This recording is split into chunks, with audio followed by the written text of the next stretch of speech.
हाँ तो नमस्कार प्यारे छात्रों, तो कैसे हो आप लोग। भाई कई दिन से जो मतलब 6-7 दिन से हम क्लास नहीं ले पा रहे थे, बस अर्ध के हम गाँव चले गए थे भाई, और इसी की वजह से मतलब समय नहीं मिला और क्लास नहीं हो। फिलहाल चलो भाई, आपका ज़्यादा टाइम नहीं ले, आपका बोर्ड एग्ज़ाम आ गया है पास, 1-2 दिन में बोर्ड एग्ज़ाम होने वाला है, तो ज़्यादा टाइम नहीं लेंगे, क्या कि आप लोगों का टाइम अभी बहुत ही इंपॉर्टेंट है, इसलिए हम क्लास करेंगे सीधा। कुछ बायोलॉजी का सिलेक्टेड क्वेश्चन साइंस का कर लेते हैं, ठीक बच्चों। साइंस का कुछ जो है सिलेक्टेड क्वेश्चन कर लेते हैं और साइंस को अच्छी तरह से पढ़ लेते हैं, ठीक। और साइंस को अच्छी तरह से पढ़ लेने के बाद साइंस का कुछ सिलेक्टेड क्वेश्चन कर लेंगे, ठीक।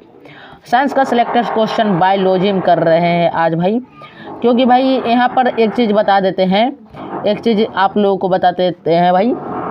आपका केमिस्ट्री का जो था ना भाई, क्या केमिस्ट्री, आपका जो केमिस्ट्री था उसका आपको हो चुका है, केमिस्ट्री आपको हो चुका है भाई। आप लोगों को पता होनी चाहिए कि आपका केमिस्ट्री का ऑल सब्जेक्टिव क्वेश्चन हो चुका है, फिजिक्स का भी ऑल सब्जेक्टिव क्वेश्चन हो चुका है, और बचा है किसका भाई, तो बचा है बायोलॉजी का। बायोलॉजी का भी हो ही गया, ठीक। बायोलॉजी का अभी 1-2 दिन में हो जाएगा, टेंशन नहीं लो और आराम से एग्जाम देना है, ठीक। टेंशन थोड़ा भी नहीं लेना है। तो यहाँ पर देखो भाई, अगला क्वेश्चन यहाँ पर देखते हैं क्या कह रहा है। उत्सर्जन क्या है? उत्सर्जन में भाग लेने वाले वृक्क से संबंधित अन्य रचनाओं को सूचीबद्ध करें। तो भाई शरीर से अपशिष्ट पदार्थों को बाहर निकालना उत्सर्जन कहलाता है, ठीक। मनुष्य में उत्सर्जन से संबंधित महत्वपूर्ण रचनाएं निम्नांकित है, कौन कौन है? तो वृक्क है, मूत्रवाहिनी है, मूत्राशय है, मूत्रमार्ग है। भाई ये सब आज जो क्वेश्चन करा रहे हैं बायोलॉजी का, ये सभी सिलेक्टेड क्वेश्चन एग्जाम में आते हैं, ठीक। तो टेंशन नहीं लेना है, एग्जाम बहुत अच्छा जाएगा। अगला क्वेश्चन है, परपोषण किसे कहते हैं? ये कितने प्रकार के होते हैं? तो भाई जिसमें जीव अपना भोजन स्वयं संश्लेषित नहीं करते हैं अपितु किसी न किसी रूप में अन्य स्रोतों से प्राप्त करते हैं, परपोषण कहलाते हैं। परपोषण जो है 4 प्रकार के होते हैं, प्राणी संपोषण, मृतजीवी पोषण, परजीवी पोषण और परासरणी पोषण, ठीक। टेंशन खत्म। अगला क्वेश्चन है, अगला क्वेश्चन यहाँ पर देख लो, कह रहा है पोषण क्या है, इनके विभिन्न चरण कौन कौन से हैं? तो लिखेंगे पोषण एक जटिल प्रक्रम है जिसके अंतर्गत कोई जीवधारी भोजन ग्रहण करता है, जिसके द्वारा शरीर रचना, टूट फूट की मरम्मत एवं अन्य जैविक क्रियाओं का संचालन एवं नियमन होता है, पोषण कहलाता है, ठीक। तो ये जो है चरण यहाँ पर देख लो भाई, कौन कौन से चरण से पोषण गुजरता है। तो यहाँ पर लिखेंगे कि मुख से आहार नली में जाती है, आहार नली से अमाशय में जाती है, अमाशय से क्षुद्रांत्र में आंत में जाती है, और उसके बाद भित्ति में। बिना पचा भोजन बृहदांत्र में भेज दिया जाता है, जो भोजन नहीं पच पाता है उसको बृहदांत्र में भेज दिया जाता है, ठीक। अगला क्वेश्चन, स्वपोषी पोषण के लिए आवश्यक परिस्थितियाँ कौन सी है और उसके उपोत्पाद क्या है, ठीक। तो लिखेंगे स्वपोषी पोषण हरे पौधे में पाया जाता है। ये भाई रियल है कि हरे पौधे में स्वपोषण पोषण होते हैं, ओनली फॉर हरे पौधे में। बाकी बात धरती पर जितना भी जीव है, ठीक, सभी परपोषी है, सभी में परपोषण होता है हरे पौधे को छोड़कर, ठीक। जो हरे पौधे जो है अपना भोजन स्वयं तैयार करते हैं। स्वपोषी पोषण के लिए प्रकाश संश्लेषण आवश्यक है, जो कि हरे पौधे में होता है। तो हरे पौधे सूर्य के प्रकाश की उपस्थिति में क्लोरोफिल नामक वर्णक से CO2, ठीक, क्या CO2 और जल द्वारा कार्बोहाइड्रेट का निर्माण करते हैं। इस क्रिया में ऑक्सीजन गैस बाहर निकलती है, ठीक। और प्रकाश संश्लेषण प्रक्रिया में क्या होता है कि सूर्य के प्रकाश की जरूरत पड़ती है, क्लोरोफिल का जरूरत पड़ता है, कार्बन डाइऑक्साइड और जल, ये स्वपोषी पोषण के लिए अति आवश्यक परिस्थितियां है, इन सभी की जरूरत पड़ती है, ठीक। इसके उपोत्पाद क्या हो जाएंगे? तो ऑक्सीजन हो जाएंगे, मतलब जो इन्होंने क्या किया अपने शरीर से बाहर निकल। मनुष्य शरीर में उपोत्पाद क्या हो जाएगा? कार्बन डाइऑक्साइड, और हरे पौधे में ऑक्सीजन, ठीक। तो ये क्लियर समझ गए होंगे। अगला क्वेश्चन क्या है? श्वसन के लिए ऑक्सीजन प्राप्त करने की दिशा में एक जलीय जीव की अपेक्षा स्थलीय जीव किस प्रकार लाभप्रद हैं? तो लिखेंगे जलीय जीव जो है जल में विलय ऑक्सीजन का उपयोग करते हैं। भाई जल में H2O, जल का क्या सूत्र होता है भाई? H2O। तो जल में तो भाई यहाँ देखो O क्या हो गया? ऑक्सीजन। ये O जो है ये क्या है? ऑक्सीजन। तो ये O जो ऑक्सीजन है, तो जल में भाई ऑक्सीजन तो घुला हुआ है, इसी ऑक्सीजन का उपयोग जो है जलीय जीव करते हैं, इसी ऑक्सीजन का उपयोग जलीय जीव करते हैं, ठीक। तो जलीय जीव क्या करते हैं? जल में विलय ऑक्सीजन का उपयोग करते हैं, क्योंकि जल में विलय ऑक्सीजन की मात्रा वायु में ऑक्सीजन की मात्रा की तुलना में बहुत कम है। भाई H2O, एक तो हाइड्रोजन है उसके बाद ऑक्सीजन है, तो ये बहुत ही कम है। लेकिन वायु में क्या होता है कि बहुत ज़्यादा ऑक्सीजन होता है, ठीक। तो इसीलिए जलीय जीवों की श्वास दर स्थलीय जीवों की अपेक्षा द्रुत होती है, मतलब कम होते हैं, ठीक। स्थलीय जीव जो है श्वसन के लिए वायुमंडल के ऑक्सीजन का उपयोग करते हैं। श्वसन के लिए ऑक्सीजन प्राप्त करने की दिशा में एक जलीय जीव की अपेक्षा स्थलीय जीव इस प्रकार लाभप्रद है। मतलब स्थलीय जीव को जो है श्वसन में ऑक्सीजन के लिए ज़्यादा मेहनत नहीं करनी पड़ती है। ठीक, अगला क्वेश्चन, श्वसन क्या है? यह भी बड़ा ही खतरनाक क्वेश्चन है और कई बार एग्जाम में आया है, लेकिन बड़ा ही आसान क्वेश्चन है। ठीक, कह रहे हैं लिखेंगे श्वसन में श्वसन क्या है, तो भाई श्वसन समझाना है कि सांस कैसे लिया जाता है, सांस क्या होता है। तो लिखेंगे शरीर के बाहर से ऑक्सीजन को ग्रहण करना तथा कोशिकीय आवश्यकता के अनुसार खाद्य स्रोतों के विघटन में इसका उपयोग श्वसन कहलाता है। इसे निम्न समीकरण द्वारा समझा जा सकता है। श्वसन का एक समीकरण था भाई, वो समीकरण यहाँ पर नहीं लिख पाए, C6H12O6 वाला था, लेकिन ये जो समीकरण था भाई, ये समीकरण इसका नहीं था, ये समीकरण प्रकाश संश्लेषण अभिक्रिया का था, इसलिए नहीं लिखे। अगला क्वेश्चन है, स्वपोषण की आवश्यक शर्तें क्या है, इसके उपोत्पाद क्या है? तो भाई स्वपोषण के लिए निम्न आवश्यक शर्तों को पूरा करना होता है। पहला तो पर्णहरित या क्लोरोफिल की उपस्थिति, मतलब पत्ते जो है वो हरा होना चाहिए। ठीक, हरा पत्ता। दूसरा कि कार्बन डाइऑक्साइड यानी कि CO2 की उपस्थिति। तीसरा जल की उपस्थिति होनी चाहिए, उसके बाद ही जो है स्वपोषण क्रिया हो जाएगी। और एक और क्या, तो भाई D नंबर में आपको सूर्य प्रकाश लिखना पड़ेगा। क्या? सूर्य प्रकाश। सूर्य के प्रकाश अगर दिन, ये जो स्वपोषण होता है वो दिन में ही होता है, तो इसमें सूर्य का प्रकाश होना आवश्यक है। अगर सूर्य का प्रकाश नहीं होगा तो स्वपोषण नहीं हो पाएगा। ठीक, तो आप लोग क्लियर समझ गए। अगला इसी में थोड़ा आगे बढ़ा करके लिख देंगे, क्या लिखेंगे कि पर्णहरित या क्लोरोफिल सूर्य से विकिरण ऊर्जा को अवशोषित करते हैं, जिसके द्वारा CO2 और H2O का स्थिरीकरण कर अपने भोजन कार्बोहाइड्रेट का निर्माण करते हैं। ठीक, उपोत्पाद के रूप में ग्लूकोज एवं ऑक्सीजन प्राप्त होते हैं। ग्लूकोज अंततः स्टार्च में बदल जाता है। स्टार्च समझते हो भाई, जिसको कार्बोहाइड्रेट कहते हैं, मतलब फल निकल जाना, ठीक, फल बन जाना, या फिर कहिए अनाज, ये सब क्या है भाई? ग्लूकोज यानी कि स्टार्च। ग्लूकोज में क्या पाया जाता है? स्टार्च। तो ये भाई एक तरह से जो है पेड़ पौधे हमें प्रदान करते हैं हमारी भोजन के लिए, वो सभी जो है ग्लूकोज है। ठीक, यानी कि कार्बोहाइड्रेट है। ठीक, अगला क्वेश्चन आएगा कि परिसंचरण तंत्र से आप क्या समझते हैं? ठीक, क्या है परिसंचरण तंत्र से आप क्या समझते हैं? इसमें लिखेंगे उच्च श्रेणी के जंतुओं में एक विशेष प्रकार का परिवहन तंत्र होता है, जो ऑक्सीजन, कार्बन डाइऑक्साइड, पोषक तत्वों, हार्मोन, उत्सर्जित पदार्थों या अन्य उपापचयी क्रियाओं के फलस्वरूप उत्पन्न विभिन्न पदार्थों को शरीर के एक भाग से दूसरे भाग में ले जाता है, जिसे परिसंचरण तंत्र कहते हैं। इस तंत्र के 3 प्रमुख अवयव हैं। कौन कौन है? तो भाई इस तंत्र के 3 प्रमुख अवयव हो जाएंगे, एक रुधिर, ठीक, दूसरा हृदय, तीसरा रक्तवाहिनियाँ। और ये सब जो है आपको अपने लोगों में पाया जाता है, यानी कि मनुष्य में। मनुष्य लिख रहे हैं भाई, मनुष्य में ये सभी चीज़ जो है मनुष्य में पाया जाता है, और मनुष्य उच्च श्रेणी के जंतु हैं। ठीक, उच्च श्रेणी के जंतु नहीं कि ये जीव हैं। ठीक, जीव। अगला क्वेश्चन, उत्सर्जन क्या? उत्सर्जन तो बता ही दिए भाई। फिर तो लिखेंगे इसमें एक और क्वेश्चन जुड़ा हुआ है कि मानव में इसके 2 प्रमुख अंगों के नाम लिखे। ठीक, मानव में। तो फिर उत्सर्जन का परिभाषा दे देंगे। क्या लिखेंगे कि जीवों के शरीर में उपापचयी क्रियाओं के फलस्वरूप उत्पन्न अपशिष्ट पदार्थों को शरीर से बाहर निष्कासन की क्रिया को उत्सर्जन कहते हैं। जैसे मूत्र हो गया, शौच हो गया, ये सब क्या है? उत्सर्जन के द्वारा जो है बाहर निकाला जाता है, और ये सब अपशिष्ट पदार्थ हुआ। ठीक, क्या हुआ? अपशिष्ट पदार्थ। तो लिखेंगे मानव में इसके 2 प्रमुख अंग के नाम निम्नलिखित है। एक तो वृक्क यानी कि किडनी। ठीक, तो किडनी से जो है अपशिष्ट पदार्थ निकलता है। किडनी क्या करता है? पूरे भोजन को छानता है। ठीक, और उसमें जो अपशिष्ट पदार्थ होता है उसको अपने अपशिष्ट उत्सर्जित मार्ग के द्वारा जो है उत्सर्जन कर देता है। ठीक, तो जो रक्त में द्रव के रूप में अपशिष्ट पदार्थों को मूत्र के रूप में जो है शरीर से बाहर निकलता है। कौन? वृक्क। और फेफड़ा क्या करता है? तो फेफड़ा ये करता है कार्बन डाइऑक्साइड गैस को बाहर निकलता है। ठीक, और ऑक्सीजन को अंदर करता है। तो लिखेंगे जो रक्त में गैसीय अपशिष्ट पदार्थों को शरीर से बाहर निकालता है। ठीक, गैसीय अपशिष्ट पदार्थ क्या होगा भाई? Carbon dioxide. शरीर के अंदर 2 ही तो गैस है। क्या? तो एक तो ऑक्सीजन, दूसरा कार्बन डाइऑक्साइड गैस।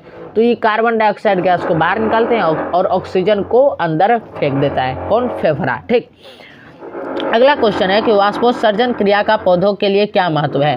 तो लिखेंगे वाष्पोत्सर्जन क्रिया का पौधों के लिए निम्नलिखित महत्व कौन कौन। तो ये पौधों के मूल रोम द्वारा खनिज लवणों के अवशोषण एवं जड़ से पत्तियों तक उनके परिवहन में सहायक होता है। दूसरा लिखेंगे ये पौधों में तापक्रम संतुलन बनाए रखते हैं। और तीसरा कि वाष्पोत्सर्जन के कारण ही पौधे की जड़ों से जो है चोटी तक जल की क्रिया निश्चित धारा बनी रहती है। ठीक। और अगला लिखेंगे कि दिन में रंध्रों के खुले रहने पर वाष्पोत्सर्जन की क्रिया जो है वो जाइलम में जल की गति के मुख्य प्रेरक बल का कार्य करता है। दिन में रंध्र खुला होता है पेड़ पौधे का, तो उसमें रंध्र क्या करता है कि वो जाइलम का प्रमुख कार्य कर देता है। ठीक। अगला क्वेश्चन, मूत्र बनने की मात्रा का नियमन किस प्रकार होता है। तो लिखेंगे जल की मात्रा पुनरावशोषण शरीर में उपस्थित अतिरिक्त जल की मात्रा पर तथा कितना विलय उत्सर्जित करना है इस पर निर्भर करता है। ठीक। अगर अधिक मात्रा में जल या अन्य द्रव का सेवन किया जाए तो रक्त का दाब बढ़ जाता है और वो अधिक मात्रा में मूत्र बनती है। मूत्र की मात्रा भोजन जो है भोजन में लिए गए खनिज लवण वो दूसरे ठोस आहार पर भी निर्भर करता है। ठीक। भोजन के टाइम जो आप रसीले पदार्थ कहीं खा रहे हैं तो उस पर भी निर्भर करता है। ठीक। उदाहरण के लिए अगर खाने में नमक की मात्रा अधिक हो तो वृक्क से उचित मात्रा में लवण मूत्र के साथ ही बनता है, जिससे रक्त में विसरण दाब सही रहता है, मूत्राशय पेशीय होता है। अतः यह तंत्रिका नियंत्रण में और हम इसी कारणवश मूत्र निकासी को नियंत्रित कर लेते हैं। ठीक। क्लियर हो गया होगा। अगला क्वेश्चन है वाष्पोत्सर्जन को परिभाषित करें। भाई वही चीज़ लिख रहा है कि द्रव का कमरे के ताप पर द्रव के क्वथनांक के नीचे के तापों पर वाष्प बनकर धीरे धीरे वायुमंडल में जाने की प्रक्रिया वाष्पोत्सर्जन कहलाती है। ठीक। मतलब कोई पदार्थ का जो है जैसे जल को अगर वाष्प बनाएंगे तो उसमें हमें क्या करना पड़ता है, जल के नीचे से उस जल को गर्म करना पड़ता है, जिसके बाद जो है जल वाष्प बन के वायुमंडल में चला जाता है। तो ये क्रिया क्या कहेगी, ये क्रिया वाष्पोत्सर्जन कहलाएगी। ठीक। आप क्लियर समझ गए होंगे। अगला क्वेश्चन है कि क्या शाकाहारी एवं मांसाहारी जंतुओं में छोटी आंत की लंबाई में भिन्नता होती है, यदि हाँ तो क्यों।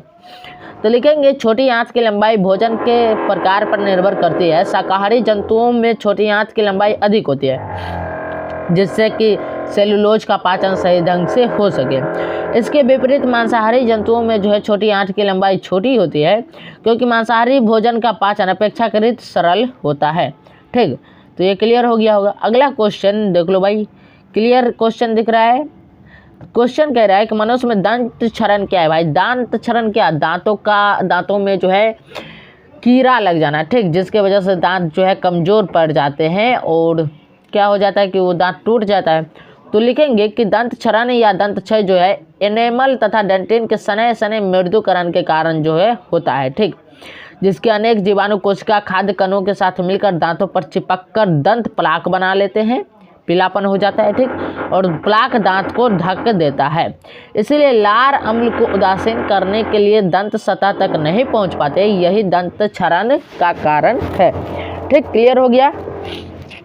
अगला क्वेश्चन 15 नंबर क्वेश्चन क्या कह रहा है कि दंत प्लांक तथा दंत अस्थिक्षय से आप क्या समझते हैं। भाई दंत प्लांक तो अभी जस्ट बताए और दंत अस्थिक्षय भाई वही बात है। लिखेंगे यदि मीठी चीज़ें खाने के उपरांत हम अपनी दांतों की सफाई ठीक से नहीं करते हैं तब हमारे दांतों पर बैठ जाते हैं क्या, वो जो है मीठी चीज़ का परत बैठ जाती है। ठीक। और दंत प्लाक बनाते हैं। शक्कर पर बैक्टीरिया रासायनिक क्रिया कर अम्ल बनाते हैं। ठीक।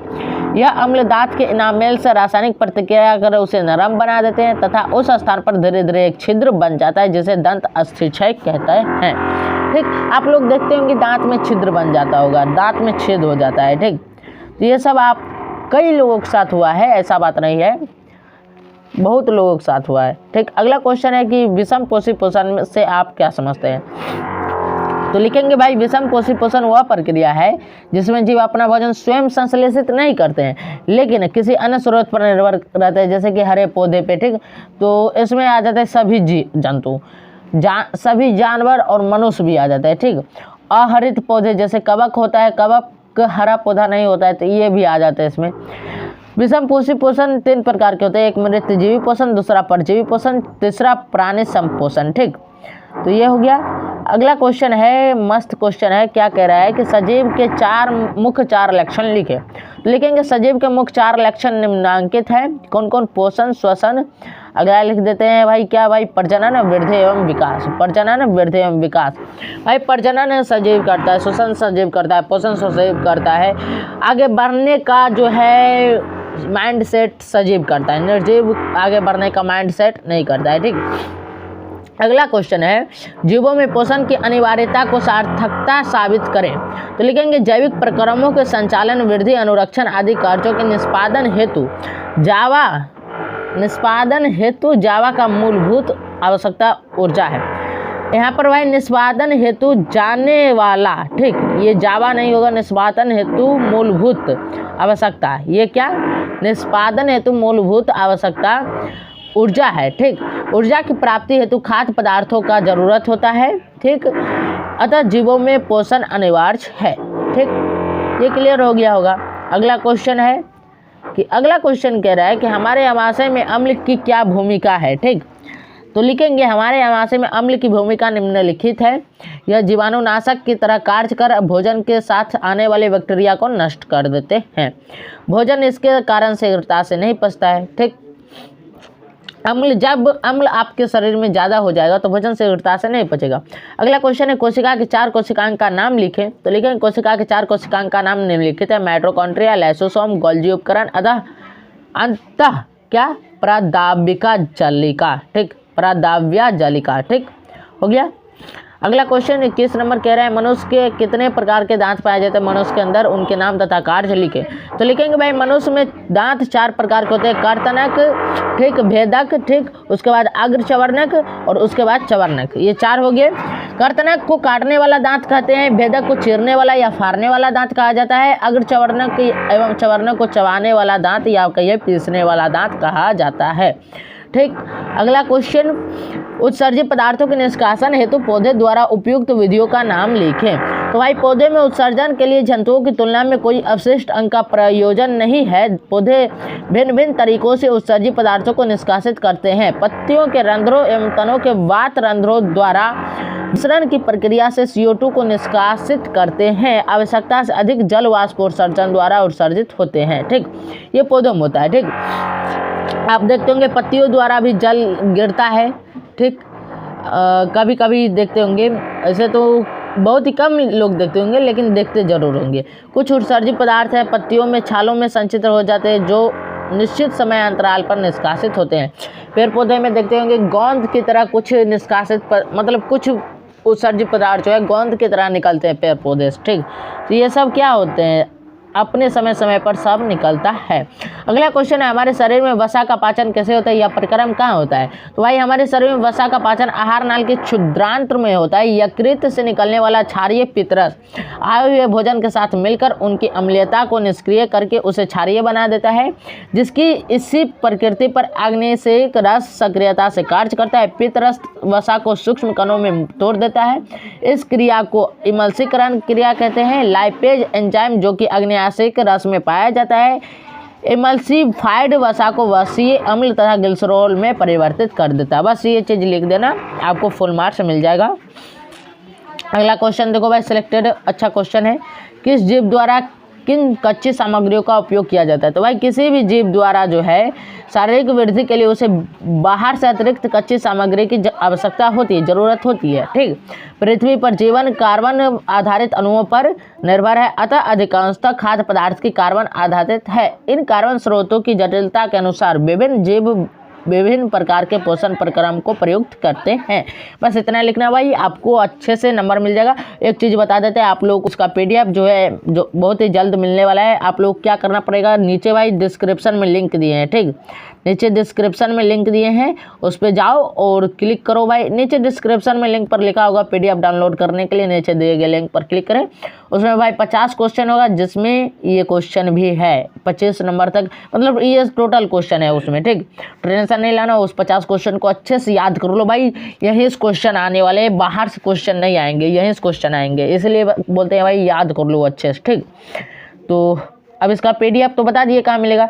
यहाँ जो वीडियो जो चल रहा है आपका, इसके ठीक नीचे अगर देख रहे होंगे मोबाइल सीधा करके, तो आपको इसके ठीक नीचे में लिखा होगा कि Bihar board class 10th biology इतना सिलेक्टेड क्वेश्चन, इस टाइप से लिखा होगा। ठीक, तो उस पर आप क्या कीजिएगा, वो जो लिखा हुआ है उस पर क्लिक कीजिएगा, तो आपको नीचे देखने को मिल जाएगा क्या कि पीडीएफ डाउनलोड करने के लिए नीचे दिए गए लिंक पर क्लिक करें। उस लिंक पर क्लिक कीजिएगा तो आपको पीडीएफ खुल जाएगा। ठीक, आप डाउनलोड कर लीजिएगा। ठीक, टेंशन खत्म। मस्त क्वेश्चन आया, किण्वन क्रिया क्या है, इथेनॉल की प्राप्ति में किण्वन का उपयोग किस प्रकार होता है। तो लिखेंगे गन्ने के रस को सूर्य के प्रकाश में रख देने पर यह रासायनिक ऊर्जा का उपयोग कर किण्वित हो जाता है, जिससे अल्कोहल का निर्माण होता है। व्यापारिक विधि में एथेनॉल को चीनी के रूप में किण्वन द्वारा प्राप्त किया जाता है। चीनी मिल में भाई चीनी का एक मिल आता है, उसमें भी यही क्रिया अपनाई जाती है किण्वन की, जिससे के वजह से जो है चीनी बनता है। ठीक, तो क्लियर आप लोग समझ गए होंगे प्यारे साथियों, मुझे उम्मीद है आप लोग क्लियर समझ गए होंगे। और 25 क्वेश्चन नेक्स्ट डे करा देंगे भाई, अभी टाइम भी नहीं बचा है, यहाँ पर 5:06 हो रहा है, तो अभी आपको 6 बजे क्लास भी चाहिए, तो इसलिए 25 क्वेश्चन नेक्स्ट डे। ठीक, टेंशन नहीं लेना है, ये सिलेक्टेड क्वेश्चन बता रहे हैं भाई, यहीं से क्वेश्चन बनेगा भाई, यहीं से क्वेश्चन आएगा, तो टेंशन नहीं लेना है, क्वेश्चन यहीं से आएगा, बाहर से क्वेश्चन नहीं आएगा। हम पर विश्वास रखो भाई, टेंशन खत्म हो जाएगा। और आप लोग बोर्ड एग्जाम में जब बैठे हुए तो बोलोगे भैया सही बोले थे, यहीं से क्वेश्चन आया। ठीक, तो आप लोग इसका पीडीएफ फटाफट से डाउनलोड करके याद कर लो वो 50 क्वेश्चन। ठीक, उसमें ये 25 क्वेश्चन भी है और आगे का भी 25 क्वेश्चन है। ठीक, टेंशन नहीं लेना है। मिलते हैं भाई नेक्स्ट क्लास में, तब तक के लिए हंसते रहिए, मुस्कुराते रहिए, स्वस्थ रहिए और मस्त रहिए। आज के लिए बस इतना ही रहने देते हैं और अच्छे से मेहनत कीजिए। ठीक, हम तो आपके लिए भाई मेहनत कर ही रहे हैं, थोड़ा सा गांव चले गए तो थोड़ा सा जो है 1-2 दिन क्लास इधर उधर हो गया, लेकिन हम भाई आप लोगों के लिए मेहनत कर रहे हैं। ये पीडीएफ बनाना भी तो आप लोगों के लिए मेहनत ही है भाई, ये जो पीडीएफ बन रहा है ये भी तो आप लोगों के लिए ही तो हो रहा है, ताकि आपको सिलेक्टेड क्वेश्चन दिया जाए। ठीक, ताकि आप वही क्वेश्चन याद करके जाओ तो आपको एग्जाम में अच्छे से लिख के आ जाओ। ठीक, तो मुझे उम्मीद है आप लोग क्लियर समझ गए होंगे। तो मिलते हैं नेक्स्ट क्लास में, तब तक के लिए हंसते रहिए, मुस्कुराते, स्वस्थ रहिए और मस्त रहिए। जय हिंद, जय भारत।